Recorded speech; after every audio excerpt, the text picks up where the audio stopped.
Muy buenos días y espero que sigas teniendo una Semana Santa, una semana llena de gracia, una semana en donde podamos seguir profundizando con la única finalidad de mejorar como seres humanos y de mejorar como cristianos.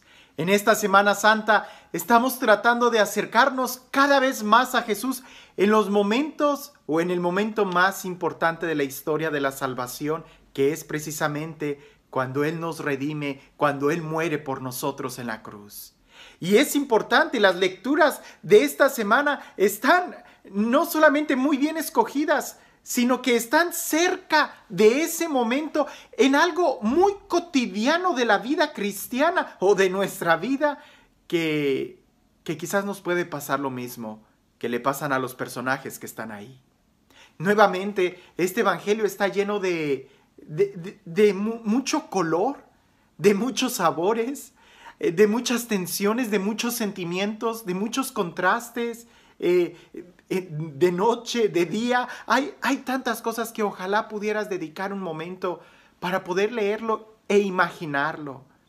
Te recomiendo que si tienes tiempo en este momento, le pongas pausa al video y leas la descripción, si estás viéndolo en YouTube, que leas la descripción de este video, ahí está el texto del Evangelio, y que trates por lo menos de imaginarlo.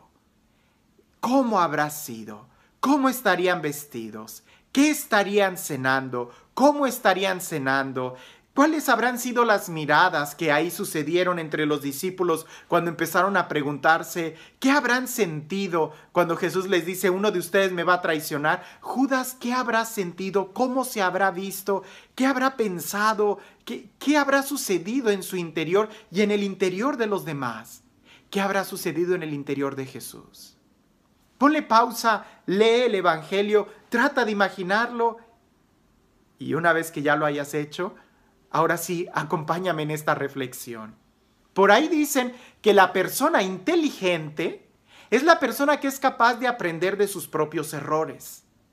Pero la persona sabia es aquella que aprende de los errores de los demás. Espero que el día de hoy podamos ser sabios y aprender de los errores que Judas Iscariote cometió. Nosotros no somos quien para juzgar, incluso ni siquiera al mismo Judas. Pero la Sagrada Escritura nos da muchos elementos para que nosotros podamos aprender de los errores que él cometió. Porque él fue uno de los elegidos del Señor, que no se nos olvide. Él fue uno de los que el Señor llamó para estar con Él y para enviarlos a predicar. En el Evangelio de Marcos, capítulo 3, versículo 13, en el Evangelio de Mateo, en el Evangelio de Lucas, vemos cómo Jesús sube al monte, pasa toda una noche en oración y luego baja y los llama. Él fue uno de los elegidos. Él fue de los que se sentó y estuvo cerca de Él escuchando cada parábola, escuchando cada testimonio, cada explicación. Él era de los privilegiados que Jesús llamaba aparte para explicarles. Él era de los que comía, dormía, vivía con Jesús. Sin embargo, algo sucedió en la vida de Judas. Porque Judas, incluso cuando el Evangelio nos narra que fueron y anunciaron, incluso que hicieron milagros en el nombre de Jesús, dice que todos los discípulos regresaron muy contentos y le empezaron a platicar a Jesús lo que había sucedido. Judas era uno de ellos. Era uno de los que predicó y que no hay mucha duda, según el Evangelio, uno de los que predicó en el nombre de Jesús, de los que hizo milagros en el nombre de Jesús, de los discípulos de Jesús, de los que fueron apóstoles, pues fueron enviados también por él. Pero algo empezó a suceder en el corazón de Judas que poco a poco fue haciendo que se apartara su mirada. Hace poco en el Evangelio veíamos esos pensamientos internos que él tenía cuando empezaba a ver que se despilfarraba dinero y que él empieza a decir, pero si se hubiera vendido eso, hubiéramos podido juntar dinero para los pobres. Y hasta el evangelista subraya que no era por amor a los pobres, sino porque él era el ecónomo y así él podía robarse. Ya estaba robando. Desde antes, él empezó a acomodarse. Empezó a ya no violentar su vida, empezó a ya no querer buscar más del reino de Dios en su corazón. sino que empezó, como dicen, un modus vivendi. Empezó solamente a tratar de vivir el día por día. El acompañar a Jesús ya no era un signo de confrontación en su vida, sino solamente algo cómodo, al grado que empezó a hacerse una idea equivocada. No, nosotros podemos aprender esto en nuestra vida, porque cuántas veces, y yo he sido testigo de eso, cuántas veces Dios no nos llama y no tenemos un encuentro con Él y lo amamos y lo queremos seguir, pero conforme vamos caminando con Él, dejamos de tener celo en instaurarlo en nuestro corazón y empezamos a tener celo solamente de las cosas de Dios, sin darnos cuenta en nuestro corazón. Judas decía, ese dinero debió de haber sido para los pobres. Él era muy celoso para la obra de Dios, pero su corazón no. En su corazón también quería robar. Cuando en un principio nosotros somos los que debemos de violentarnos y buscar siempre un crecimiento interior. Lo he dicho muchas veces, en la vida espiritual hay mucho más de Dios que no conocemos que lo que creemos conocer. Siempre podemos orar más y siempre podemos ir a esas habitaciones interiores que no conocemos en nuestro corazón para que Él sea quien vaya reinando. ¿Qué es lo que está creciendo en tu corazón? ¿Qué es lo que estás dejando que anide en tu corazón? Eso es lo primero. Y aunque son pocas las pistas que podemos ver en Judas, eso está muy claro, porque lo que sigue se da de una manera rápida. Podemos decirlo así, de una manera muy lenta es cuando va entrando la codicia al corazón. De una manera muy lenta es cuando entra la pereza al corazón. De una manera muy lenta, casi no nos damos cuenta, es cuando nos estamos enfriando en nuestro corazón y solamente actuamos por rutina. Eso se da de una manera muy lenta. Pero una vez que ya haya echado raíces, esa desidia en nuestro corazón, lo que sigue es rápido, como nos lo narra el Evangelio en la vida de Judas Iscariote. Primero, él deja de mirar a Jesús y en la noche va, busca a los sumos sacerdotes y empieza a platicar con ellos sobre cuánto me dan si les entrego a Jesús. ¿Para qué vas, Judas? ¿Para qué te pones en tentación? ¿Qué haces caminando tú solo en ese lugar de la tentación? ¿Qué haces dialogando con el enemigo? ¿Qué pretendes al poner en jaque lo que Dios te está dando a lo que puedes recibir cuando lo dejas? Aunque no lo parezca, ese es el problema más grande, el tiro de gracia, ¿verdad? Que muchos cristianos tienen. Dejan de orar, dejan de tener comunión con Dios, dejan de violentarse en su interior para instaurar primero el reino de Dios en su propia vida. Y después, de una manera muy fácil, empiezan a caminar solos, creyéndose que pueden defenderse ellos solos, cuando Jesús dice bien claro, los mandó de dos en dos, nunca solos. Pero él se creía capaz de poder sobrellevar sus planes, sus pensamientos. Él creía que eran mejores que los de Jesús y él peleaba por su plan y no por el plan de Jesús. Al grado que entra y empieza a dialogar con el enemigo y empieza a calcular si puede ganar más vendiendo a Jesús que estando con él. ¡Qué absurdo! Pero eso sucede mucho. A veces nosotros todavía pensamos, ¿qué puedo ganar más? Si vuelvo al vicio, si vuelvo a las drogas, al alcohol, si vuelvo, no sé, al adulterio, a cualquier pecado. ¿Qué es ser fiel a Jesús?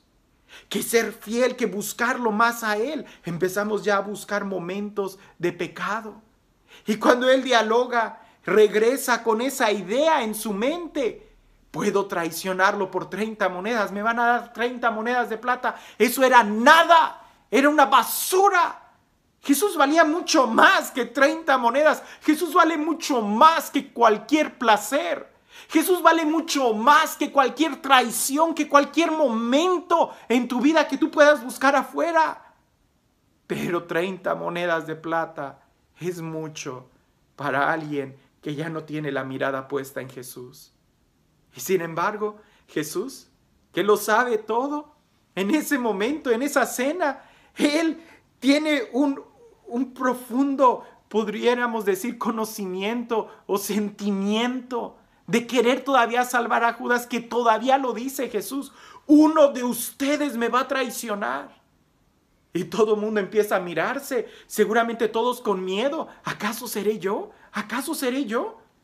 Todos con miedo, con angustia. ¿Podré ser yo quien lo traicione? Eso, ese sentimiento de miedo, sí, todos podemos traicionar a Jesús si no tenemos la mirada en Él. Sí, todos podemos traicionar a Jesús si no sigues buscando instaurar el reino de Dios primero en tu corazón. Sí, todos podemos traicionarlo.